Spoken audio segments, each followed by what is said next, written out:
Hi friends, welcome to GK colony. அனைவருக்கும் சுதந்திர தின வாழ்த்துக்கள் ஃப்ரெண்ட்ஸ். சுதந்திர தினத்தை பற்றி ஒரு ஸ்பீச் உங்ககிட்ட சொல்லலான் இருக்கேன் ஃப்ரெண்ட்ஸ். வீடியோக்குள்ளே போகிறதுக்கு முன்னாடி நம்ம சேனலை மறக்காமல் சப்ஸ்கிரைப் பண்ணிடுங்க ஃப்ரெண்ட்ஸ். மறக்காமல் பெல் பட்டனையும் ப்ரெஸ் பண்ணிடுங்க. அப்போ தான் நான் போடுற வீடியோலாம் உங்களோட நோட்டிஃபிகேஷனில் வரும். அப்புறம் ஒரு லைக்கை தட்டி விடுங்க. முக்கியமாக வீடியோ பிடிச்சிருந்தா கமெண்ட் பண்ணுங்கள் ஃப்ரெண்ட்ஸ். வாங்க ஃப்ரெண்ட்ஸ், வீடியோக்குள்ளே போகலாம். தாய் மண்ணே, தமிழே வணக்கம். 78வது சுதந்திர தின வாழ்த்துக்களையும் எனது வணக்கத்தினையும் அனைவருக்கும் கூறி எனது உரையை தொடங்குகிறேன். நாம் இன்று 78வது சுதந்திர தினத்தை கொண்டாடி கொண்டிருக்கின்றோம்.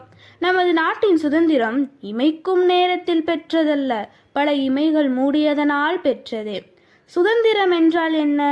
விருப்பம் போல் வாழ்வதும் நினைத்த இடத்திற்கு சென்று வருவதும் தான் சுதந்திரமா? இல்லை இல்லை. சுதந்திரம் என்பது ஓர் ஒழுக்கம்.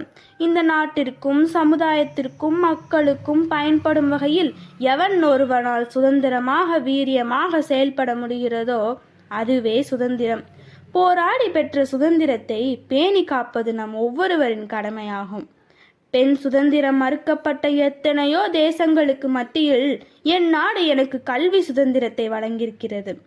என் சுதந்திரத்தை பயன்படுத்தி நன்கு படித்து பல பட்டங்கள் பெற்று இந்த நாட்டின் வளர்ச்சிக்காக பாடுபடுவேன். இளைஞர்களுக்கு ஒரு வேண்டுகோள்: என்னால் இயலாது என்று ஒரு நாளும் சொல்லாதே, ஏனெனில் நீ வரம்பற்ற வலிமை பெற்றவன். இன்றே எழுவாய் இளைய பாரதமே, சுதந்திரம் உண்டு உன்னிடமே.